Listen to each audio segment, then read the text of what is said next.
By the spring of 1864, Robert Edward Lee had not lost a major engagement in nearly 2 years. This is not mythology. This is the arithmetic of blood.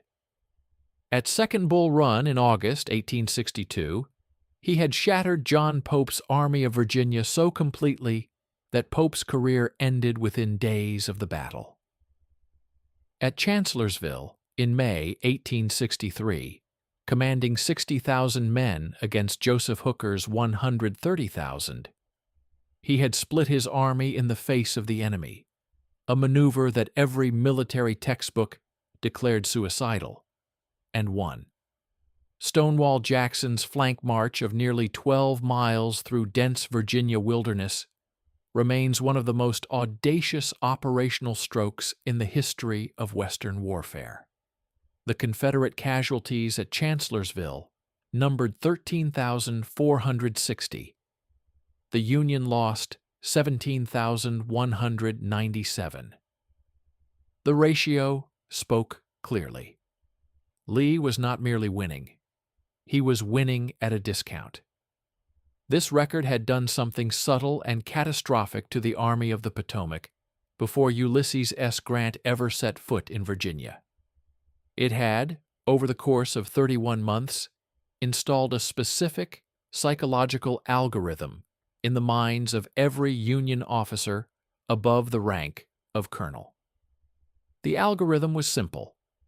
When in doubt about what Lee will do next, assume he will do something brilliant, something you haven't considered, something that will make you look like a fool. The Army of the Potomac was not an army afraid of Confederate rifles. It was an army afraid of Confederate imagination. A commissary sergeant named Elias Cord noticed this on the evening of May 3, 1864, somewhere near the hamlet of Wilderness Tavern, Orange County, Virginia. Cord was 31 years old, a former bookkeeper from Cincinnati, Ohio, with the 6th Corps supply train. He was not a fighting man by assignment, and barely one by temperament. But he was, in the manner of men who spend their days moving paper and counting barrels, unusually attentive to the behavior of officers. He had watched 3 commanding generals come and go, McClellan, Burnside, Hooker, and he had developed a clerk's instinct for the specific facial expression that preceded catastrophe. It was not panic. It was something more dangerous, a careful, considered expression of restraint, as if the man wearing it was actively suppressing an urge to run. On the evening of May 3rd, Cord saw that expression on the face of a staff major who had just ridden back from a briefing at Meade's headquarters. The major said nothing. He dismounted, handed his horse to an orderly, and stood very still for approximately 40 seconds, staring at the ground. Cord filed the image away. He would recall it precisely 5 days later. Grant arrived at Culpeper Courthouse on March 26, 1864, and assumed command of all Union armies with the rank of lieutenant general, a rank that had not been held by any American officer since Winfield Scott, and before Scott, since George Washington. He was 41 years old, 5 feet 8 inches tall, and weighed approximately 135 pounds. He chewed cigars rather than smoked them. He did not give speeches. When journalists pressed him for a statement of grand strategy, he told one correspondent, with the flat affect of a man describing a routine accounting procedure, that he intended to find out where the enemy is, get at him as soon as I can, and strike him as hard as I can, and keep moving on. The correspondent found this unsatisfying.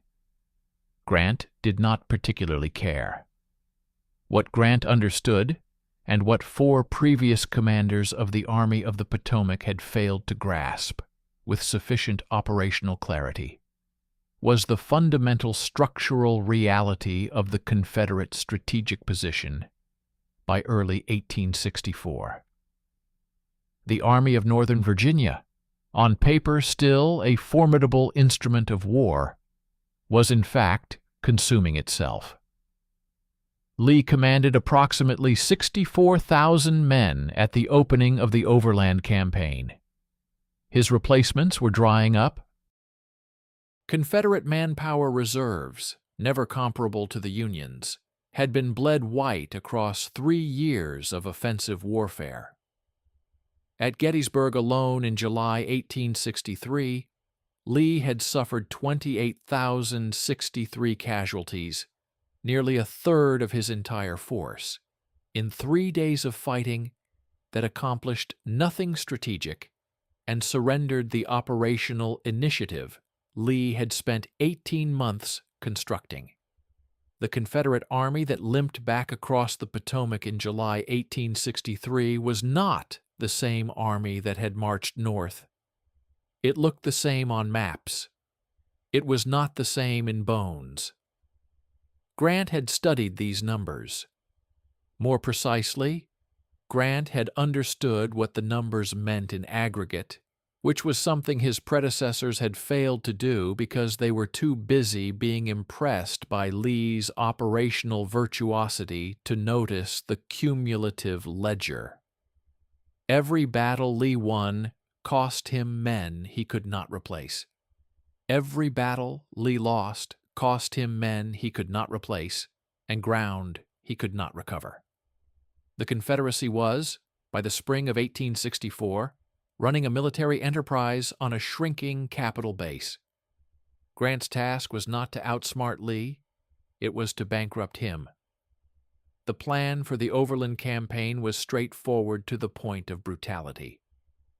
The Army of the Potomac, 118,700 men organized into 3 infantry corps under Governor K. Warren, 5th Corps, Winfield Scott Hancock, 2nd Corps, and John Sedgwick, 6th Corps, with Ambrose Burnside's 9th Corps nominally reporting directly to Grant, would cross the Rapidan River at Germanna Ford and Ely's Ford on the night of May 3rd to 4th, 1864, swing southeast through the wilderness, and attempt to get beyond Lee's right flank before the Confederate Army could concentrate.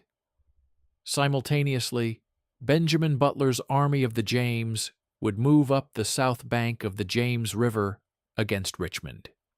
Philip Sheridan's cavalry would threaten Confederate supply lines, and William T. Sherman would begin his march against Joseph Johnston in Georgia. The idea was simultaneous pressure across every front, denying the Confederacy the ability to shift troops from quiet sectors to threatened ones, which had been their salvation in 1862 and 1863. It was, on paper, a war-winning concept. In practice, on the morning of May 5th, 1864, it became a nightmare in a burning forest. The wilderness, a roughly 70-square-mile tract of second-growth scrub oak, pine, and dense underbrush in Spotsylvania County, Virginia, was not an accident of terrain. It was a geographical trap, and Lee knew every inch of it with the intimacy of a man who had fought across it before. The area had been heavily logged in the early 19th century to feed the iron furnaces of the Catherine Furnace Iron Works, and the result was a landscape where trees grew in dense, shoulder-height tangles that made artillery useless, cavalry impossible, and unit cohesion a fiction. A regiment moving through the wilderness couldn't maintain its formation for more than 200 yards.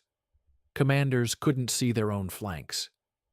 The roads, the Orange Turnpike running east-west, and the Orange Plank Road roughly parallel to it, were the only arteries through which large formations could move with any speed, which meant that whoever controlled those roads controlled everything. Lee moved immediately to contest them. On the morning of May 5th, Richard Ewell's Second Corps appeared on the Orange Turnpike, moving east, directly into the path of Warren's Fifth Corps. A P. Hill's Third Corps came up the plank road. James Longstreet's First Corps was still marching from Gordonsville, 28 miles away, a critical gap in Confederate concentration that Grant's faster crossing of the Rapidan had partially achieved. But the gap would close. Lee knew it. He needed his two available corps to hold for one more day. What followed across May 5th and 6th was among the most disorienting and savage fighting of the entire war. The dense underbrush made fire control impossible. Units fired at muzzle flashes and shadows. Regiments lost contact with their brigades. The brush caught fire from the muzzle blasts of rifles and artillery shells, and wounded men who could not crawl away from the flames burned to death, where they lay.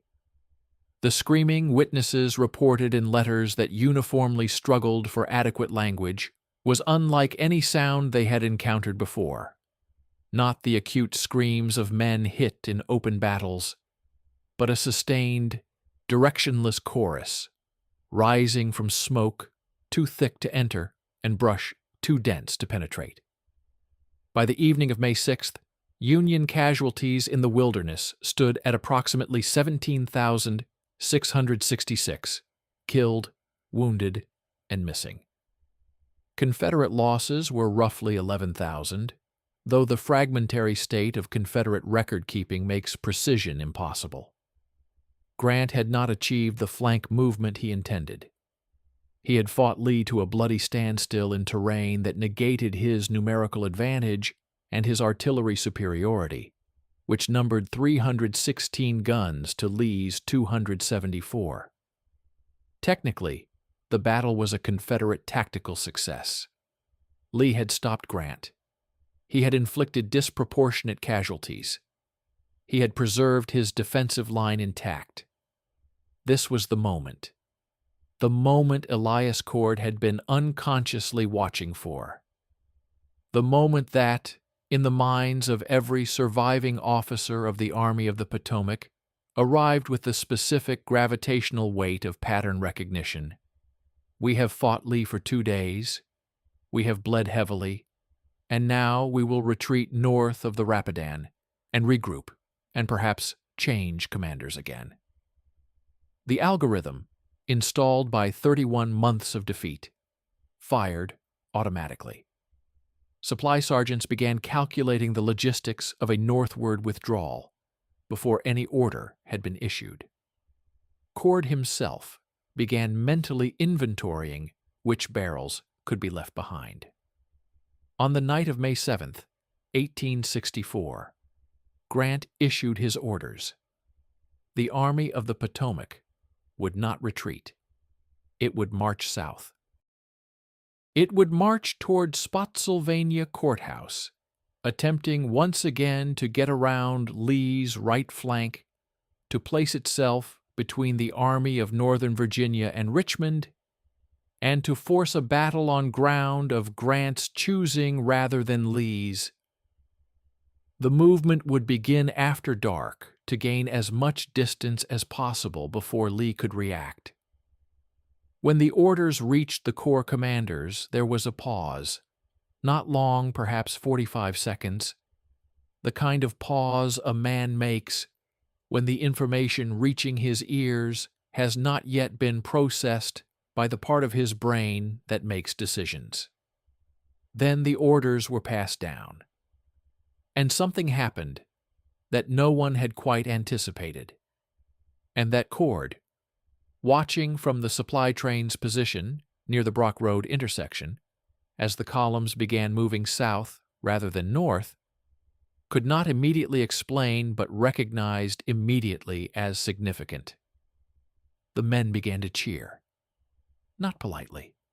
Not in the restrained professional manner of soldiers acknowledging a competent order. They cheered the way men cheer when something they had stopped believing in suddenly reveals itself as possible. They cheered with the specific, raw, involuntary sound of relief. Not relief at safety, but relief at the discovery that the man commanding them was not apparently afraid of Robert E. Lee. Lee, receiving his own intelligence reports in the darkness, understood what that southward movement meant. He had beaten Grant in the wilderness by every classical measure, and Grant was advancing anyway. Lee wrote to Jefferson Davis that night in a tone his staff had rarely heard from him, measured, careful, with an undertone of something that was not quite worry, but was adjacent to it. He needed Longstreet to move faster. He needed the roads to Spotsylvania to be held. He needed, for the first time in the war, to react to his opponent, rather than force his opponent to react to him. The mechanism Lee had relied upon, the mechanism of psychological dominance, the invisible fortress of reputation built on 2 years of making Union generals flinch, had just encountered, for the first time, a man constitutionally incapable of flinching. What Lee could not yet know, and what the coming weeks would demonstrate with the systematic cruelty of a clinical trial, was that this was not stubbornness on Grant's part, nor recklessness, nor ignorance of the odds. It was something more dangerous. It was a different kind of intelligence entirely, one that operated not on the plane of tactical elegance, where Lee was supreme, but on the plane of arithmetic, attrition, and the cold-blooded calculus of which army could sustain punishment longer before ceasing to exist as a coherent fighting force. Cord watched the columns moving south through the darkness of the Virginia night, the torches bobbing along the Brock Road in a river of pale light that disappeared into the tree line and kept going. He did not cheer. He was not the cheering sort. But he noted with the ledger-keeper's instinct for a balance sheet that had just shifted, that this was different. He could not yet say precisely how different, or what the difference would ultimately cost both armies in the grinding weeks ahead. That accounting was still being written, in blood, across 100 miles of Virginia countryside that neither army had yet crossed. The illusion had held for 2 years. It was about to meet its auditor,